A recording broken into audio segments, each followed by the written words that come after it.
Hello, hello, and welcome back for the most fun anyone has had in Berlin since 1939, as Stubbs McKenzie and his pals continue their quest for revenge in Perfidious Pete's shuffle mode play of Shadowrun Dragonfall, the director's cut. And if Das Kesselhaus Hotel and Nightclub wasn't on its way out of business forever before Stubbs arrived, it's damn sure on its way out now, since Stubbs and his crew found and exposed, in no particular order, a meth lab, a giant scorpion breeder, a black market organ harvesting operation, and 4 separate murder scenes, only 3 of which Stubbs and his gang were responsible for creating. And while the police in 2070s Berlin may be corrupt, inefficient, and on the payroll of any number of corporations or other organized criminal syndicates, this many illegal transgressions in a single location probably can't be easily swept under the rug. Our crew also, of course, stole some tech from whoever was staying in the penthouse, as well as picking up a new Drek Hot Decker named Blizz in the process. And by the way, why does every Decker refer to themselves as Drek Hot or Nova Hot? I mean, did they all go to the same sorority for self-centered narcissistic twats? Do you have to advertise like that, guys? Come on. Also, the fact that Blitz did refer to himself as Drek Hot probably means that the first time we rely upon him for the simplest of Matrix-related tasks, he's going to wind up on the floor puking and shitting himself, because that's what our last Drek Hot Decker did. I'm going to see a trend developing in all likelihood. But a job's a job, and a run's a run, and Stubbs did get the information he needed from Green Winters, or from his corpse at least, so it's back to our squat to confer with Berlin's craziest shithouse rat lunatic fixer. So let's get to it.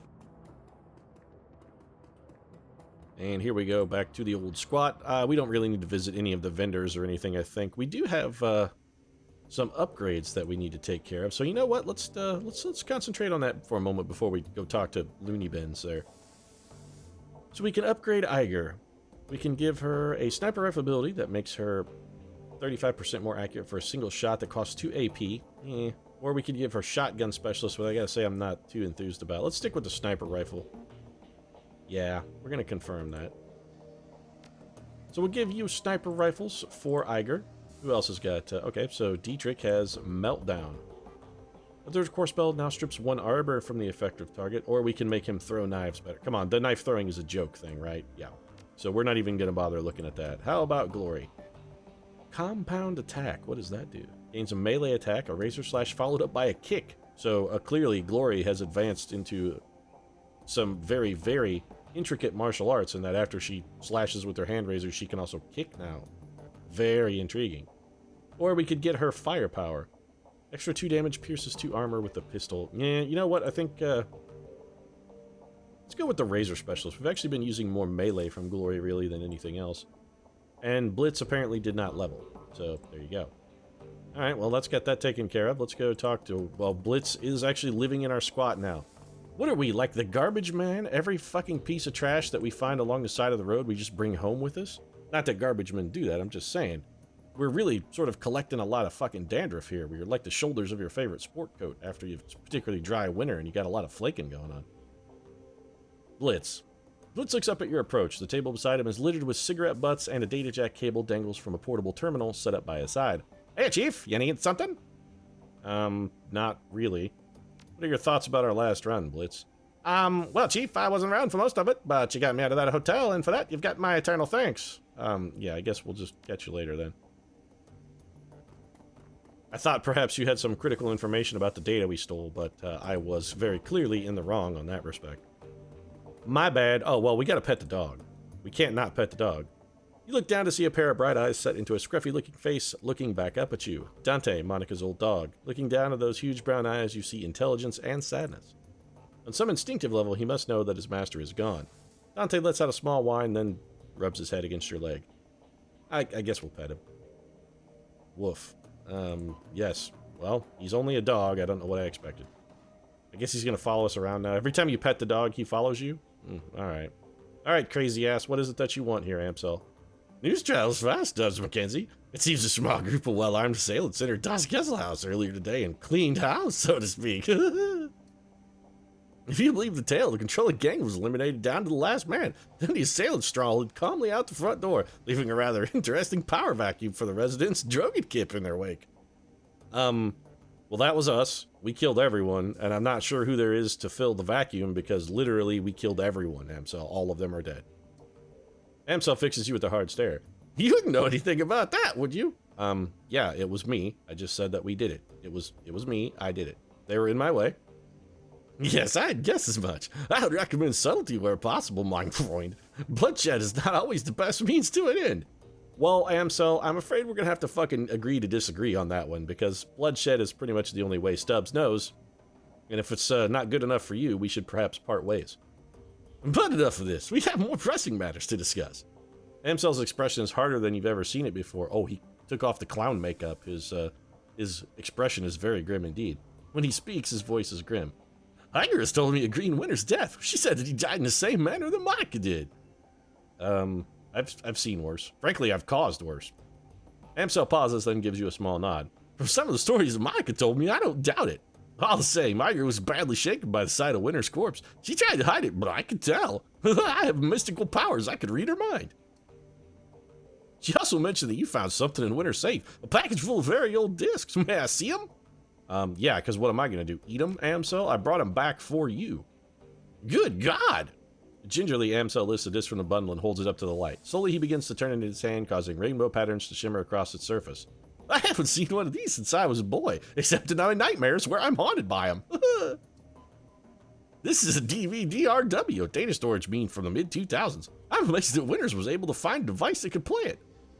You know how we can read these things? Yeah, we could just get a laser and shine it through the hole. This is not fucking rocket science. By this point, it's almost 100-year-old technology. He puts down the DVD in his hands and quickly inspects the others.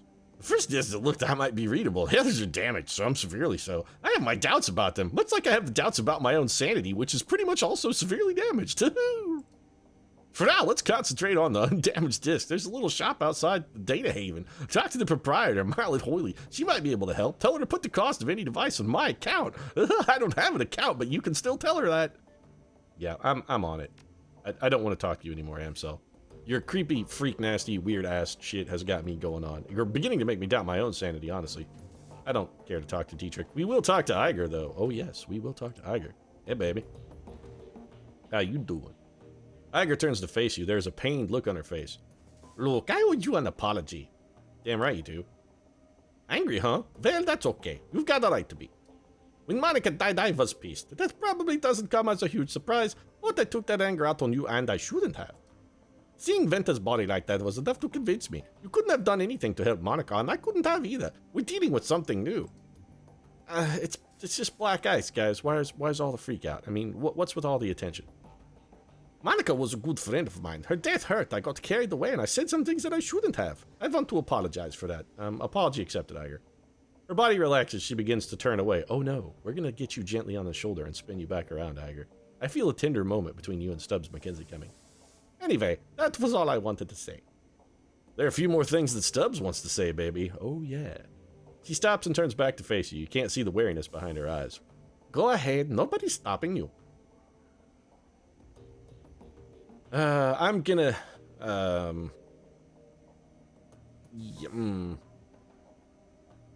I'll just be nice. This is the subtle Stubbs. The coy Stubbs. Iger raises a hand to stop you. The expression on her face has gone from cautious to annoyed. Cut the bullshit, Fiorestida. I don't respond well to flattery. Oh, fuck you then. Yeah, I will. She shakes her head in disgust. You should go. I've got the prep work for you on our next run. You've got more important things to do than watch me pack my gear. Well, I really don't, Iger baby. I could watch you all day. Why don't you bend over into that footlocker and see if you can rustle Stubbs up a gun? Yeah. Alright, well, clearly my flattery and flirtation is getting me nowhere. Iger's a tough nut to crack, but Stubbs McKenzie, he's a tenacious man. He will crack her. So, let's take a look here. I suppose we could check for new messages. We don't have any. We don't really care about our old messages. What about the jobs directory? We don't have any. Okay. I don't give a shit. I guess we could look at this BBS thing. Let's look for relevant keywords. Relevant to what? Where to find elves. Thread. Client screwed me. What is this garbage? Benno is a fraud. I broke my first rule. Always get full payment up front. Left me hanging for 50% of the cash after I completed the job. I'm sure I'll change his name by the time this posting goes up. Male elf, brown hair, gold eyes. Look to be in his mid-30s. Careful who you work for out there. Yeah, this is just I don't understand why this exists. It seems to add nothing to the game. I mean, I suppose it's pointless fluff, but they paid a writer to write that. One, he did not a fantastic job, and two, it really feels fucking shoehorned in. We have pay data? No, we do not.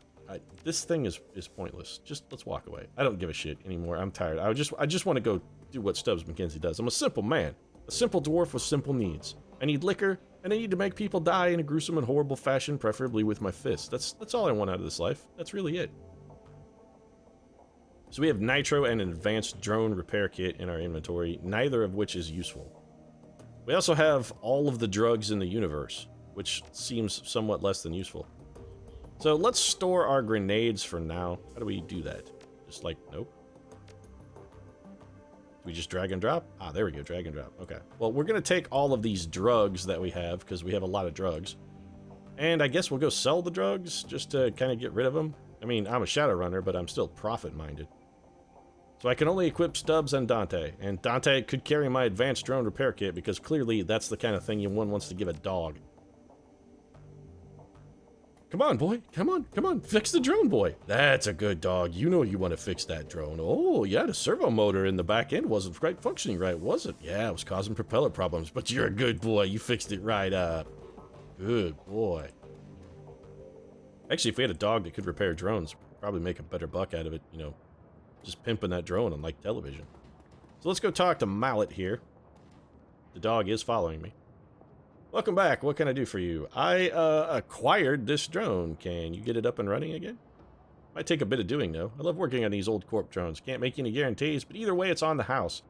How do you stay in business, Melee? I mean, I really gotta wonder if you're just fixing shit for free? Out of the kindness of your heart. Well, sure, you can have it. It's not doing me any good.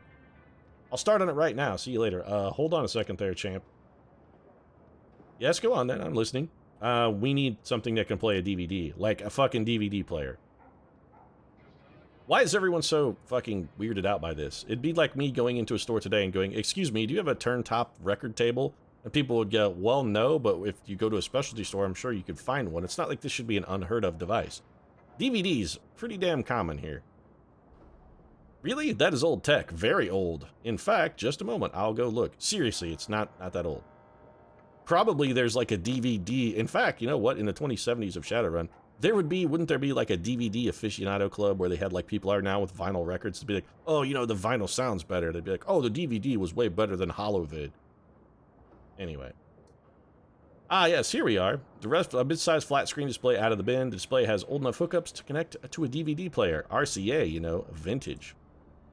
The player itself, though, this I do not have. You may wish to try your luck down at the junkyard. There's a scavenger there, a primitive man with a crude disposition. If anyone here in the Cruise Bazaar can help you find your DVD player, he can. But he will almost certainly attempt to overcharge you for it. Well, I'll just punch him to death then. Well, you're not here for gossip. Shall we conclude our business? I could give you the display for, say, 200 yen. Yeah, charge it to Crazy Ass. You literally will take Crazy Ass's credit? Man, that guy's got better connections than I would have suspected. If anyone believes a word he says, I'm more impressed with him than I thought I should be. Very well. I'll have it packaged up and delivered to Herr Amso straight away. Best of luck finding your DVD reader. I wish you well. Alright, so we should have... Hey, you know what? Doesn't Stubbs McKenzie have some karma himself? I mean, he does. He leveled up our team, but we didn't level up ourselves. Let's spend some of this hard-earned karma of ours. What do we want to level up? I'm thinking maybe... close combat leveling wouldn't get us anything. If we level our unarmed, however, what does this get us? Roundhouse kick. Do we already have that. Oh, I see only the ones that are unlocked here. Alright, so thrown weapons. We haven't thrown a weapon in a while. What about our chi casting? Do we get anything if we level that up? Yes. Ooh. Okay, yeah, we'll do that. Can equip stride, increase spellbook slot, yeah, unlocked. Alright, well, that's good. Probably a useful thing for us. We still have 7 karma available. I think we should probably raise our quickness or our strength. You know what? Let's raise our strength for now. And that leaves us with 2 karma, which we'll just hang on to for the nonce. So we got a little bit more spellcasty. We also got a little bit stronger, which is good. That means we should do more hand-to-hand damage. We don't need to go to the cafe. Where was the magic shop? Wasn't it over in this area somewhere? Sort of what we're looking for. I wouldn't mind finding that stride spell. We just learned... Ah, yes, this is the place. Talismonger shop. Let's go talk to our friendly neighborhood troll shaman. Oh, we gotta talk to this guy again? No, can't we just talk to the man himself? I don't want to talk to your underling. Just let me talk to the man. Algernon, come on, I got you some nice pretty flowers. Yeah, it's the dog. Just I'll pet him and the dog will follow me. I don't care about the dog actually. I want to talk to Algernon. All right, dog. You're becoming much more of a hassle than you're worth. It's only a matter of time before I eat you. Please, dog, get out of the way. You're killing me, man. You're killing me, dog. Hello again. May I help you? If you're selling and I'm buying, let me see what you got, champ. All right, so we want chi casting. I want stride. Confirm that. Excellent. All right, we have it equipped. Good. That's really all I wanted here. I believe that just makes us run faster, which is good, because Stubbs is not an overly speedy man. And now we got to go find some junkyard dealer. I hope he has a junkyard dog, because it's been a while since Dante's got any action, and maybe we could start a breeding program or something. I could litter this city with dogs, and future Bob Barker will have a heart attack, because I won't spay or neuter any of them. Alright, so here's Shrotty. Wow, he's got a huge selection of garbage in his junkyard. He literally has 2 piles of trash and an old stove. I'm sure he's got a DVD player. This is the right man. We came to the right place. Shrotty. A stout old man looks up from whatever old tech he's tinkering with. You could have maybe said what it was. Squint at you with thick, old-fashioned glasses. He pushes them up with an oil-stained finger as he straightens up to nod at you. He speaks with a gruff but well-meaning tone, heavily accented with a German tonality. Guten Tag. What can I do for you? Mallet tells me you're the man to speak to about a DVD. That little Schrute sent you my way, huh? Shrotty smile broadens. Wir wonders never cease. Well, introductions are in order, I suppose. Skip it, man. I don't need the introduction, old man. Could you just need something salvaged, some old components, Verity? I'm indeed your man. Good, just find me a DVD player then, dude. Well, let's see. I think I've got something that will work for you. Shrotty rummages through the junk heaped on a table behind him. A few seconds later, he snatches a battered plastic lozenge-shaped from the pile. Okay, whatever. Ah, here we go. An old Korean player that I dug up last week. 2010 model, a real beauty. Shrotty smile bronze and he gives you a conspiratorial wink. I fixed her up and got her running, but without any dust to read, I've mostly been using her as a paperweight. I'm sure you fixed it with no immediate use for it. That's quality scavenging, sir. Sounds like what I'm looking for. How much do you want? Shrotty glances back at the DVD player, a rueful expression on his face. Well, I admit I'm a little loath to part with her. There's plenty of folks out there who'd really appreciate an older player such as this, and I don't know what your intentions are for it. Yes, clearly you're concerned about my intentions for your technological product. If I told you I was going to go home and make sweet, sweet love to it, would that, help get you, disposed to sell it to me? Also, what the fuck is this thing skittering around in the background? What the hell is that? It's the world's most disgusting roach. It's like that thing they put in fucking Chekhov's ear in Star Trek. That's horrible. We gotta get the hell out of here. Just pay him whatever I want. Shrotty, I suppose giving the time and no trouble I took putting her back together that I'd be willing to part with her for, Shrotty's eyes dart over your gear, a calculated expression on his face. About 500 million. No. I'm just gonna beat you to death and take it. Shrotty's eyes narrow and you can see a scowl boiling up from underneath his mustache. Alright, fine, I see how it is. He slowly the DVD player from the table. I didn't know that was a verb, but okay, yeah, me. And thrust it into my chest. Take it if you must, but I won't forget what you've done here today, and you shouldn't either. You should leave. Pleasure doing business with you, Shrotty. I just mugged a homeless garbage scavenger. And you know what? I don't feel guilty about it. Stubbs McKenzie is not a man who knows remorse. Remorse is, simply nothing more than an exercise in wasting your own time. Never feel guilty about anything. That's the Stubbs McKenzie method. It's all about Stubbs all the time. Whatever makes you feel good, do it. Yeah, Stubbs McKenzie. He's a champion of the people, as long as those people include himself and no one else. Alright, crazy ass, what do you got? I did your pointless fetch quest, Amsel. It seems that Amsel has assembled a team in your absence. They stand in a group around the old display that you had Mallet to deliver. On their faces, you can see excitement and apprehension, curiosity, and dread. Wow, it's like one emotion for every single person. Stubbs McKenzie, have you procured a DVD reader? Yeah, crazy ass, here you go. Good, this should only take me a moment. I'm enlightened and mad, no? Amsel disappears behind the ancient display. After a few minutes of fiddling with its battered inputs, he reappears, a satisfied look on his face. Everything appears to be functional. This should be ready to play. Play like my nightmares as it spins eternally, reflecting the demented demons that haunt my psyche. Dietrich. Well, don't keep us in suspense. Start the damn thing already. Glory. Stubbs McKenzie went to the trouble of fetching everything. Let him do the honors. You know, I could really do without that. Just push the fucking button, guys. Jesus, this is not rocket science we're doing here. Amsel steps back, clearing a path for me to access the antique machine, because it's very important that I do it.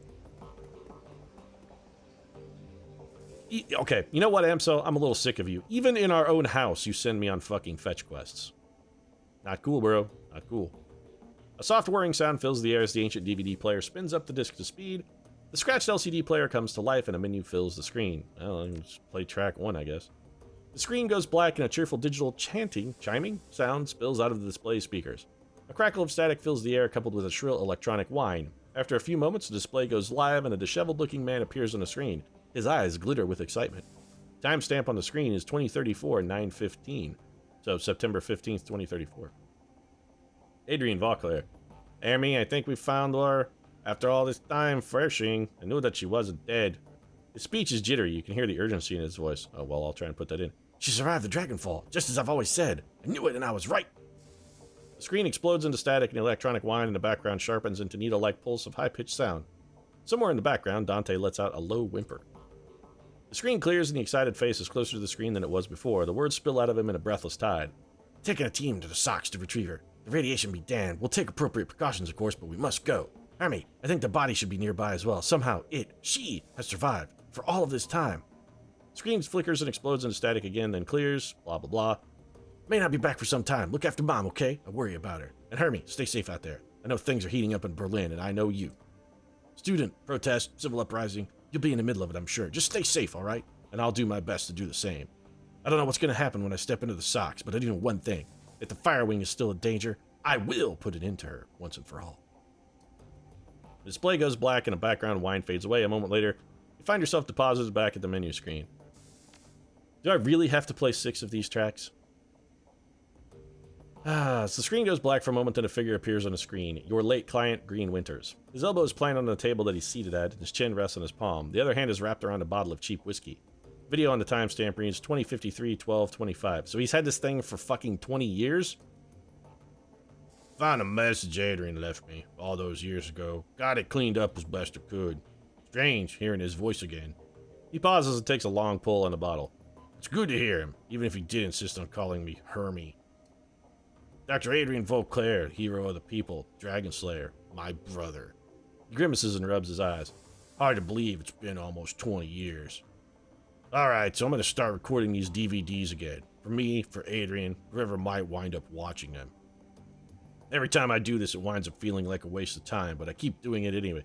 It feels like a waste of time to you, Green Winters. Let me assure you, it was a fucking waste of time. Stubbs McKenzie needs a beer right now more than he's ever needed a beer.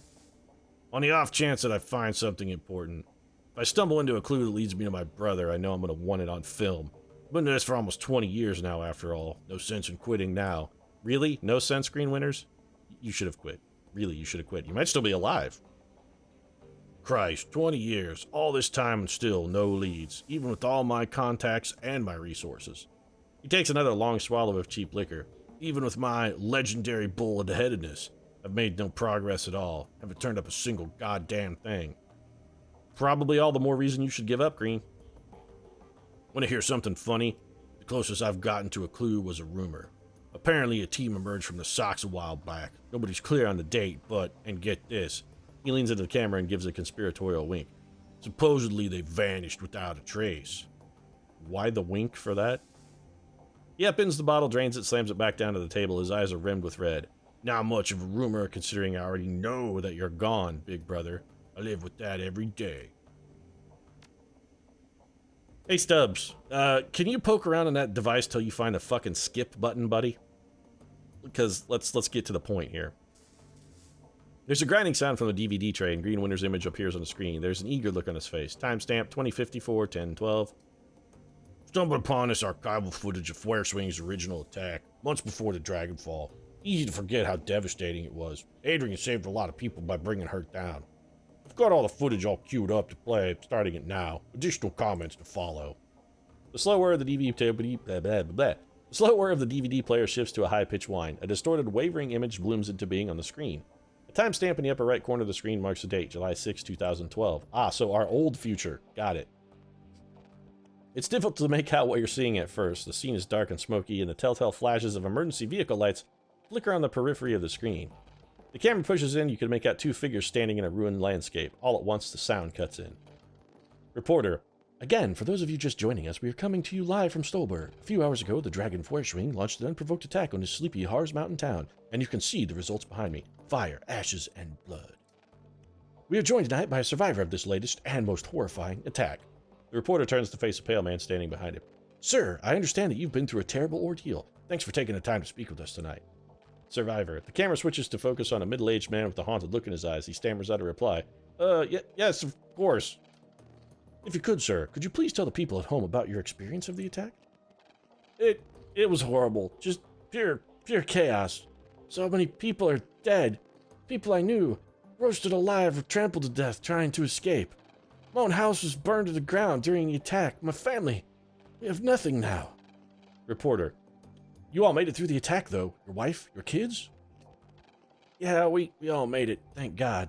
We rode out the attack in a small shelter. Me, my wife, and our 2 daughters. The shelter, it protected us, but the heat was just unbearable. We couldn't have stayed in there much longer than we did. How long were you holed up in there? 3, maybe 4 hours? I don't know. We just stayed inside until the heat died down and the screaming stopped. And what happened after that? When it was over, when the air cooled down, the reporter nods and the man continues. We stepped outside. There was nothing left. Just smoldering wreckage and a dense cloud of black, oily smoke. And the stench in the air. God, that smell. It smelled like roasting meat. There's a long pause. From the tortured look on his face, you can tell that the man is struggling to decide whether or not to continue speaking. Eventually, he does. My girls, they found what was left of their nanny outside. Her body, what was left of it. Because you mentioned that twice. What was left of it is what was left of it. Keen observation, this survivor. Was slumped against the shelter door. I keep telling myself that I couldn't hear her pounding to get in, but that isn't true. I could. Man, for a TV interview, this guy is very fucking self-incriminating and full of self-disclosure. I just couldn't bring myself to open that door. Couldn't risk my family like that. Not for her. Not for anyone. Also, I'm a fucking scumbag, and I just wish you'd kill me right now, Mr. Reporter, sir. There's nothing left for me to live for now that I've admitted all of this on national television. Someday my daughters will see this and hate me. That makes no sense. Anyway, reporter. Thank you, sir, for taking the time to speak with us. Yeah. You heard it here, an absolutely chilling account of tonight's attack. Again, the town of Solberg has been reduced to ash, another victim of the Firewing. Stay with us for more up-to-the-minute reporting on Feuerschwing's Reign of Terror. So wait a minute. Is her name Firewing or is she the Firewing? Like, is that a nickname? Because really, you got some pronominal confusion going on here. Either her name is Firewing or she's the Firewing. Maybe it's some kind of German sort of translation thing going on. I don't know. Green Winter's face reappears on the screen. Boy, I'm glad he's back. Okay, it's time for a new approach. Adrian's a complete dead end. That much is pretty clear by now. Dead end, get it? Yeah, he's a corpse. So I'm gonna do some digging on Feuerschwing instead. Let's see where this goes. Let's not. The DVD player ramps up to speed, filling the air with a shrill whining sound. Green Winter's image appears on the screen. The timestamp on the video reads 2054-1031. Green Winters. Well, that was a bust. Little progress on Feuerschwing either. He shakes his head. I don't know. It's weird. The information is there. It's just wrong somehow. It's too well laid out. Too simple. Real life is messy, and this just feels a little too neat. That's not the only thing that's nagging at me. I'm getting that tingly feeling all up and down the back of my neck again. Feels like I'm being tracked. I'm no Matrix hotshock like Clockwork or Schaefer, but I'm good enough to know when someone's on my scent. Gotta install some new security measures. Can't be too careful. Winter's image disappears, the display goes black. A few seconds later, the main menu returns. The display goes blank for a moment, then a face of Green Winters winks onto the screen. He's seated at the computer off to his left, an enormous monitor fills the screen. His voice carries an edge of panic. The timestamp on the video reads 2054-1109. Green Winters. Christ, I'm getting too close to something. There's a trail of bodies and there have been disappearances. Gearbox, Marcian, Peregrine. They've all disappeared within the past few years.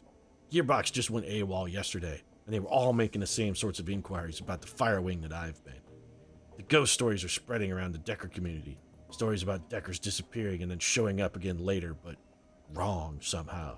Scary stuff, and I'm starting to think that it's true. Blitz leans in to whisper to you. I know the stories he's talking about, Chief. Never really put much stock in them. Until now. Green Winters. Could these rumors be related to what's happening here? Am I being paranoid? He pauses for a moment as if seriously considering the question, then he shakes his head and slams his fist on the table. No, I don't think so. Something big is happening here, and I'm right in the middle of it. Iger cuts in. That's a bit of a leap. Green Winters. One other thing. Tolstoy told me a story about a kill team that might be related to all this. Really? You know Leo Tolstoy? Wow. Fucking impressive, because at this point you would have been dead for like fucking 350 years. Apparently a Decker named Hellbore posted a theory about Fwerschwing to the Shadowland BBS about 5 years ago. About an hour later, a mil-spec teen showed up in a meat space and cooked her entire apartment, with her in it. If what Tolstoy told me was true, Hellboy live posted the event. She described their killer, this great big orc with skin grafts. Then the whole thread disappeared, gone without a trace. Leap, Iger love. Sounds like he's on the right track to me. Iger holds her silence, but continues to the point with a small nod. Concedes the point, rather, with a small nod. On the screen, Winters pauses. He looks like he's working up to something. Finally, he speaks. I'm just gonna go ahead and say it. This has gotta be Fwerschwing. All of it. Adrian was right about her. She's still alive, and she's out of the socks. She's covering her tracks, working the shadows, preparing to rise again. And that means I have to find you, Adrian, for everyone's sake. Thankfully, I've got a lead. For the first time in 2 decades, I've got a solid goddamn lead. I've backtracked all of the Matrix nodes that Hellbore was looking into, back before she got cooked. Whoever's been purging the Matrix didn't think about that, and I found that she'd turned up.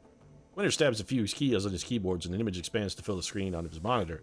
A satellite photo of a rural landscape annotated with GPS data, a set of map coordinates.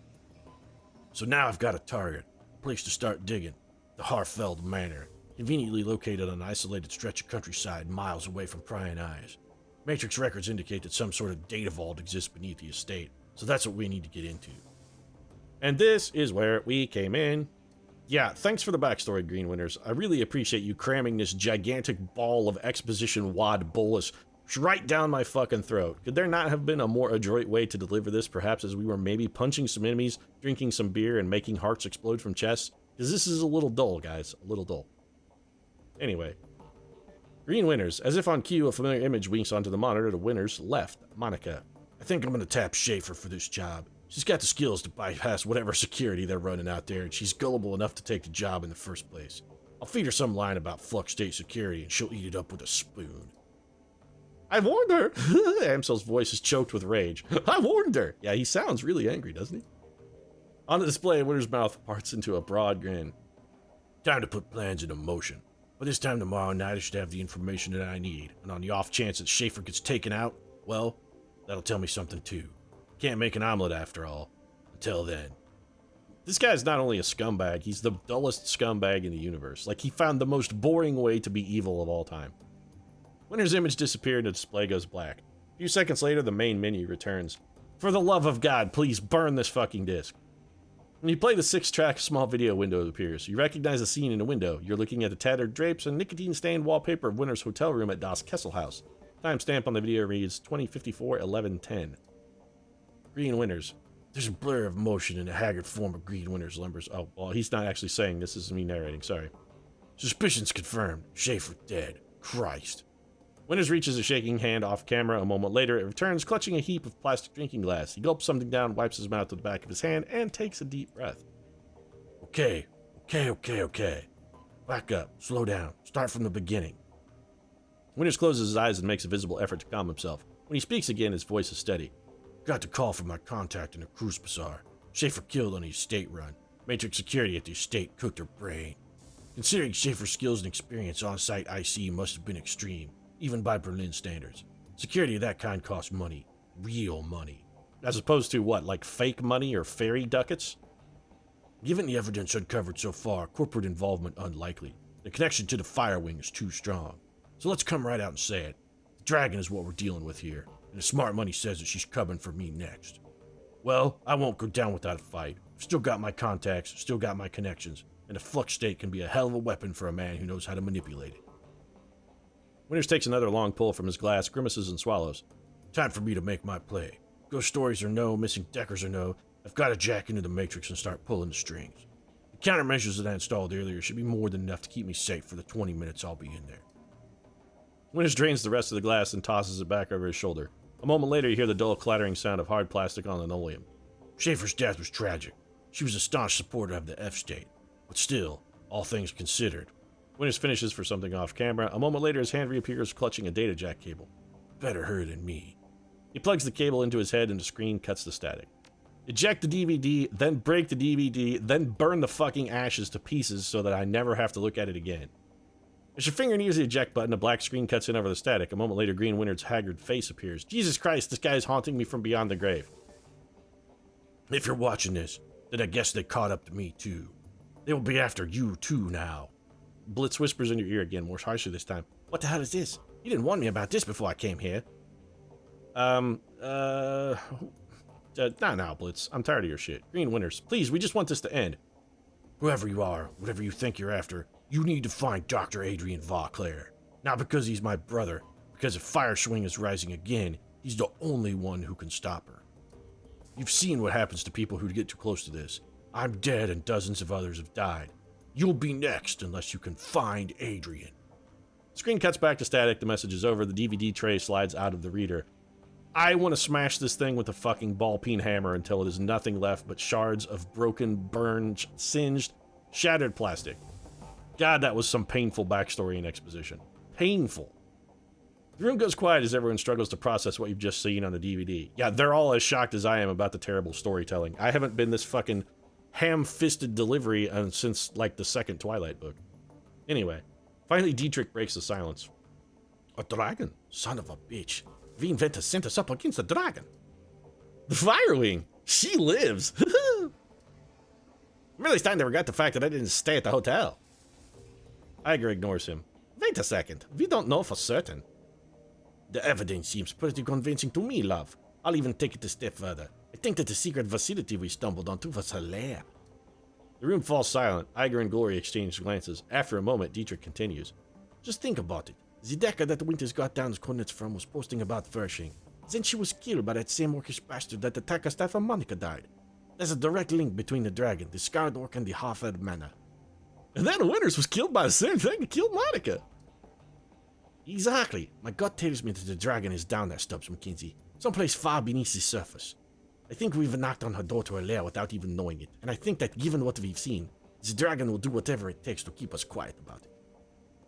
Okay, going on the assumption that there is a dragon and that she will come after us, what do you propose that we do about it? I'll tell you what we're going to do. We're going to follow Winters' advice and find Vauclair. For the love of God, is there any other option, Stubbs? Stubbs is a direct man. We go for the direct option. We go back in there and kill a dragon. No great plan, Fearless Leader. It takes back everything I said earlier. You're a strategic genius. Well, Iger, not now. Amsel's voice sounds impossibly weary. Actually, sounds the same as it always does. Stubbs McKenzie, dragon or no, heading back to Hartfeld would be a bad idea. You barely made it out of there the last time. What we need is information. I think that we should pick up where Winters left off. We need to find Vauclair. And how are you planning to do that? Winters spent 20 years searching for him, and he got him nowhere. With the help of an information broker. An information broker like me and my pal, Invisible Pete, who sits in a corner and screams weird and insane ramblings into my ear. Oh, please, God, don't make me talk to Altug. No, please. Thank God. For this, no. Well, Aaron Booker's is very capable of tasks this magnitude is beyond him. We need to make contact with the premier information broker in Berlin. We need to talk to Alice. Great, now he's going to send me down a fucking rabbit hole, having no ability to differentiate between Alice in Wonderland, the Lewis Carroll work, and actual reality. Bliss scots of Amsel. Thanks, Blitz. Somebody's on my side. Alice, best of luck, and I hope that you're rich. Amsel raises an eyebrow. For this? Rich enough, even if only just. Who is this Alice? The most prominent figure in Berlin's shadow community, ex-Schottenwallenreiter. She provides information on retrieval services for the F-state. Amsel turns to the computer console behind him and runs his finger over a virtual keyboard. The machine begins to hum. If Winters was right, Vauclair's still alive. She can help us find him. The console spits out a stick of black plastic. Amsel plucks it from the computer and hands it to you. Here, your key to speak with Alice. What am I supposed to do? Eat it or drink it? Because you didn't label it, Amsel. I mean, it should say eat me or drink me if we're going to stick with this Alice conceit. A cred stick? Amsel nods. Coded cred stick, yes, with 10,000 million. Alice will not show her face for less. This represents the last of my personal savings, Stubbs McKenzie. Make this meeting count. Wait a minute. Now we know for a fucking fact that Amsel is absolutely goddamn crazy. Because he just trusted me, Stubbs McKenzie, with her life savings. It's like 70-30 chance that I spend it all on beer. 10,000 yen just to talk to her? That's a lot of beer, Amsel. Amsel nods. Your standard fee. Alice is in a position to ask it, and we're in no position to argue. Just like I said, why doesn't anyone listen to me? Just tell me where I need to go so we can stop talking, Amsel. I really would like to punch you to death at this point. Take the U-Bahn to the Hallstatt Spandau. There you'll find a connecting tube that locals refer to as the rabbit hole. You'll find a method of contacting Alice there. I'm guessing jump down the rabbit hole and then eat and or drink something. Blitz. Don't call it that in front of her, though. What on the street is, she hates it. Please hurry. While you're out, I'll work on acquiring new contracts for the team. Alice is the best there is at what she does, and her services carry a price tag to match. Oh, for the love of Pete, or myself, or whoever. I think Stubbs McKenzie really, really needs a drink. I know I really, really need a drink after witnessing this, so this is where we're going to wrap up the saga of Stubbs and the gang. Hopefully next time we can meet this mysterious Alice, not be inundated with 10,000 more Lewis Carroll jokes, and perhaps, just perhaps, punch the quivering heart out of someone who richly deserves it. Like Amsel, for instance. But right now, I'm going to go ahead and wrap things up. If you enjoyed the episode, drop a like down in the comments section. Your support really does mean a lot to us. If you'd like to see more Shadowrun, Dragonfall, the director's cut, and be inundated with more ridiculous backstory that you don't necessarily care about, consider subscribing as well. We post new episodes every Tuesday, Thursday, and Saturday. Right now, however, thanks very much for watching, and we'll see you again soon.